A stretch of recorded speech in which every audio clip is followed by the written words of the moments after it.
Today, we decided to read all of your comments. I'm gonna take my words. I was like, trying to, how you double judge and trying to wait your turn to jump in. A lot of stuff I internalized. And when I let those tears out and got that emotional, it was something that I wasn't able to do. They called me a narcissist and told me, no wonder your husband wants a divorce. Y'all just had a baby. This is a good one. He's definitely hiding something.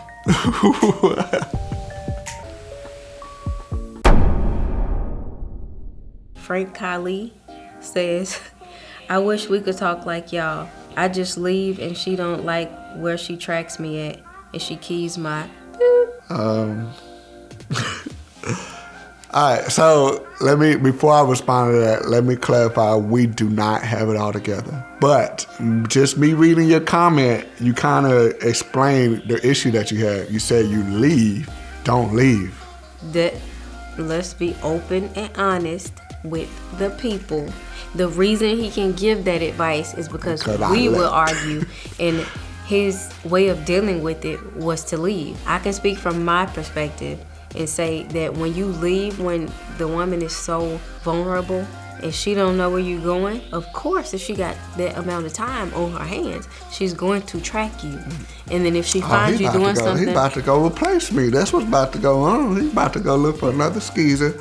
I mean, most people think it's men, but I'ma just say it.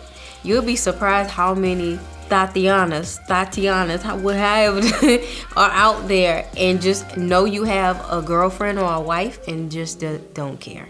But that puts your wife in a position to wonder what you're doing when you leave and don't come back.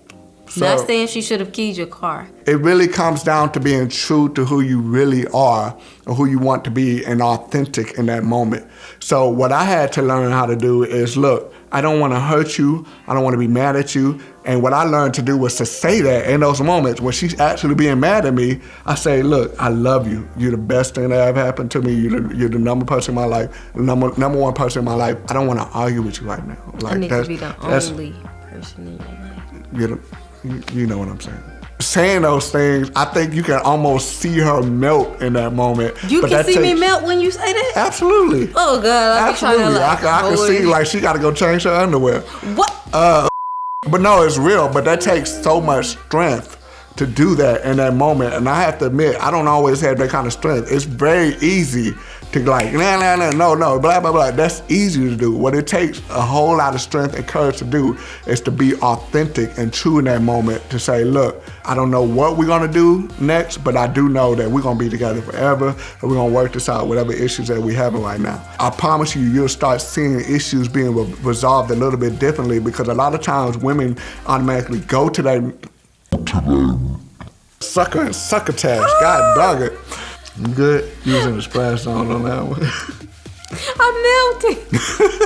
And you can correct me if I'm wrong on this, but I think a lot of women automatically assume you're gonna react a certain way, so they automatically try to beat you there, almost. So if they get used to you like leaving them up there, like, oh man, I thought he was gonna get there, but I go there, but he didn't. Now I kind of feel stupid, No, I don't never feel stupid, but they'll never admit it. But no. I'm saying I don't feel stupid because you don't. Well, you used to, but you don't leave me up there. When you start saying, hey, we're never getting a divorce and I'm gonna be with you forever, that makes me feel good, and I'm just like, okay, like, why don't you just say that from the beginning? We didn't even have to. Like, what do you mean? But how does it make you feel? Because I did not know that you could tell, like, okay, it goes on the off switch, like, all right. I think when you automatically, I think we live in an age of instant gratification, and a lot of times we don't make that, because that's a big risk in an argument, to like put yourself vulnerable out there, and the next person has the opportunity to say, no, we're not gonna be together forever. I don't know why you just said that, like, and then like, imagine how stupid I would feel if she responded that way, The next time I'm gonna do it. So it's a very vulnerable moment to do that. So to know that it's actually rewarded, like, okay, there's a benefit of this, and not necessarily like I get a pat on the back for this. I was speaking the truth. I married you because I intend on being with you forever. I love you, but in this moment, I may not like you, but it's only because I don't know how to get through this issue that we're dealing with right now. So it's not even necessarily that I don't like you. I don't know how to express myself in this moment. And a lot of times we put that on the other person, like, you're wrong about this and you always doing this. No, you just don't know what to say in that moment. And if you be patient and even take the moment in the middle of that argument, stop and pray. Like, I know that sounds stupid to a lot of people, but I promise you, like, you take that extra step to be the bigger person. Like, if that person loves you, that's how you know if that person loves you in that moment, because they'll respond to that. Let me say, now that's one thing that'll make you feel just out of place, because we have been arguing and he just put his head down and started praying, and I was like, oh, I ain't even gonna play with God. Let me step out this office and let you talk to God, because that's when, if she come hit you upside your head and you praying, yeah, I mean, then that's a whole nother story. I'm willing to bet that a high percentage of the marriages that often end in divorce, if they would resolve their conflicts, or at least in the middle of their conflicts, they would do that, they wouldn't have ended in divorce. I bet my whole elbow. Stop and pray? Stop and pray, or in that moment, just be vulnerable. Like, look, I know you mad, and I just don't know the words to say to you right now, but I just know that I love you. I don't have a loving response right now, and I just want the time to think of one, because it's not that I'm just making up stuff. It's just I'm in my emotions. The same way that, people get their emotions, all that goodwill stuff goes out the window like quick. So it's not necessarily that it's not true. When you in your flesh, you're living a lie at that moment. You're listening to a whole bunch of deception that, oh, this person don't appreciate me, this person don't love me. Like, those are all lies. It's not true. So if you come out of your flesh for just a second and think about spiritually, or the decision why you married that person, you see that it's truth. I'm a new sub. This video was recommended to me, and I must say that you are a very strong woman. And I felt everything you said in this video, but we are imperfect humans. Hope you guys can work through your differences, but if space is needed, let it be what's meant for you will be for you, and it will come back around. This may be a time you just need to show up and be present for yourself and your children. I thought that was very sweet. Being on YouTube for a while, you see just so much negativity between women. Just to see a positive comment, woman to woman, that did something for me. Knowing that if I ever had to leave you, she got my back. So when I read this comment, I'm a little indifferent about it. I feel like that's kind of a plan B. It would. Plan A would be to stay married. She was like, if y'all decide, she wasn't deciding. If y'all decide plan B, which is to be separated, then you still be a woman and be a strong woman and take care of your kids. And I promise I get that. I do. I don't feel like that's really something that we should encourage people to do, where it's like, okay, well, if y'all don't work out, just do whatever's best for you and the kids. Now, no, don't get me wrong, and I'll definitely clarify this in terms of infidelity and abuse, definitely, cause that's a safety issue. That's completely different. But when it comes to irreconcilable differences, I think 99% of the time, one or two people is being completely and utterly selfish. Even as a man, like a lot of times when we would talk about divorce, my mindset was like, hey, I'm gonna just pay this child support, and then you do what you gotta do. But that's a seed that was planted to me from a child. Like, okay, well, if it don't work out, just pay child support and then move on and find somebody better. And then when it comes to her or women in general, it's kind of taught like, well, I'm gonna just have to be a single woman and I gotta figure it out on my own. But when you have that mindset or that plan B, that comes across in a lot of arguments that you have, and I think we can both attest that that's happened to us in a lot of arguments, where it's just like that instant fallback plan, like pride almost, like I'm gonna be good without you. But it's like, it's not about me being good without you. We need to figure out how to be good together. You taking a selfie right now? I'm not taking a selfie. She just took a selfie. She just took a RM said, making me don't want to get married and have children because fear of this. Thank you for sharing your story. It takes courage. It wasn't the goal to make anybody feel afraid of being married. Like, it's a challenge. It's definitely not as easy and glamorous as TV or media may make it seem, or even your friends and family sometimes. It takes hard work and effort, but there's so much character that you build out of it that you would not have if you stay single and loose for the rest of your life. Like, I promise you, it just makes you into a better person. Just keeping it real. Like, some people feel like, oh, I can always have a man, or I can always have a woman. Like, why get married? I can attest to this. I thought I was right about everything until I met her.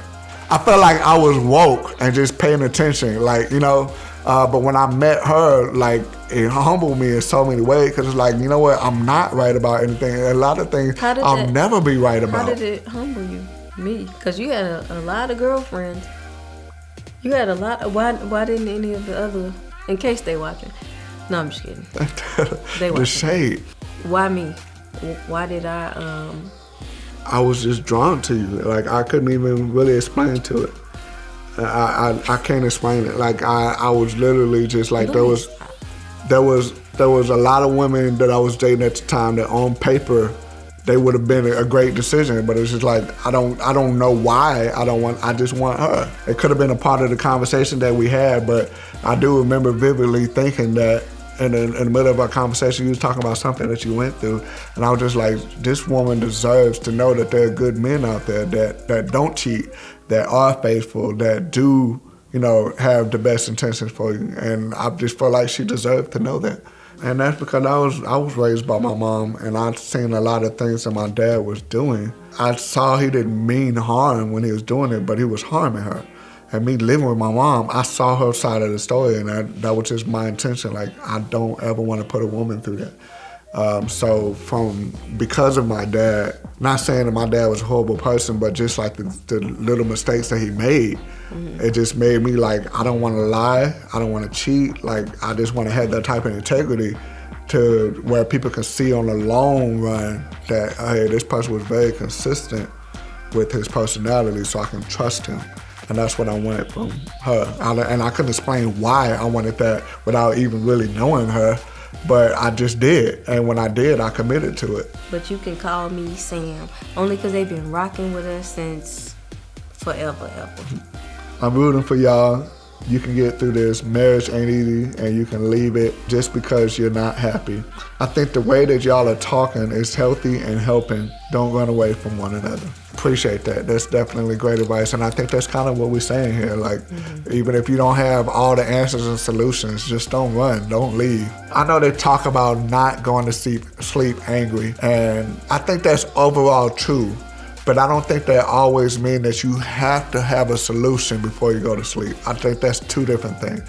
Do you have to go to sleep with the forgiveness or the intent to forgive on your heart? I think that's important. I love how y'all showed the hard part social media never shows about marriage. We need more of this. Show our kids not to give up when it gets hard. Yeah, that was definitely one of the reasons that we felt so passionate about opening up to each other and just being honest, is because we want to teach our kids in relationships you are going to go through hard times, and it's important if that person is important enough to you and you love them like you say you do, and try to be there for each other and understand each other. Missy Shaw says, I am glad that you two can trust each other. I have a lot of trust issues. I have a lot of trust issues. And it doesn't even have to be the partner that you're with. You can have old baggage, and that's why they say it's important to go to counseling individually so that you can work on yourself, not just the union that you have with your partner, but also the old baggage that you're holding on to, or maybe even something from childhood that you have that you don't even realize is manifesting itself in your current relationship or your current marriage. From Shakita Benton, hey girl, hey, we talk on Instagram. When you said I need some freedom, listen sis, I felt that with every fiber of my being. I feel the same way. Virtual hugs and love from me. Hugs. What is this freedom you speak of? Freedom, like time to myself, or time for us, like for me to be Stacy, or for me to just be a wife and not be a mom.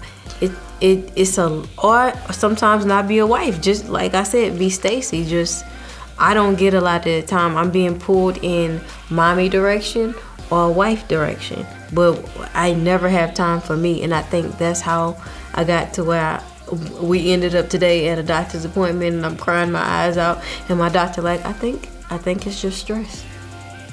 Sometimes it's a lot. And even like I mentioned in one of the videos, as a stay-at-home mom, you get a lot of people like, what's she stressed about? But it's a lot. It's you never understand it until you in it. And like we were talking about, when I became a mom, I'm like, oh yeah, I got this, I can do this.